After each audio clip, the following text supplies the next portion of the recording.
এখন আপনার লোকেশন আমার কথা শোন, জি আনতে হইলে গুয়াহাটি মাল দিয়ে আনতে লাগবো, ঠিক আছে? এটা তো গুয়াহাটি নিজেকে ডিক্লেয়ার করছে না, বুঝছিস নাকি? তা হয়েছে তুই তুই পাইছস, আমি আমার বউ শামিমের সবচেয়ে তুই পাইছস, ঠিক আছে?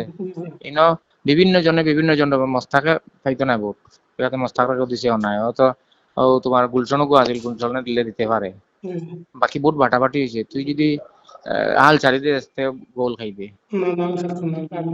তুই তো একবার আমার লগে মিলছ না এমনি লুকাইয়া, কাকা তো আছে ঠিকও আছে, এরপরে তো আইয়া আন্ডারগ্রাউন্ডের কথা কইতে তো জানতাম তো আমরা, এটা তো কষ্ট নাই। অত পাগল লইলে হইব নি? হ্যাঁ,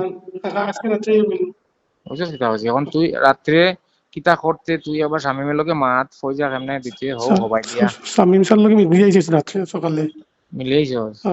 কিতা কইছে? এগুলো যেটা দেবার আগে দিলাইছি, হ্যাঁ হ্যাঁ, কিতা আগে যেটা দেবার হ্যাঁ এটা অলরেডি দিলাইছি। মিলেইছস নি? হয় আচ্ছা, এখন আর দেওয়া লাগতো না শিওর। জি জি আর আমারে স্বপন মন্ডলে তোর কথা কইছে, ঠিক আছে? আমারে হাফিজ রশিদে তোর কথা কইছে।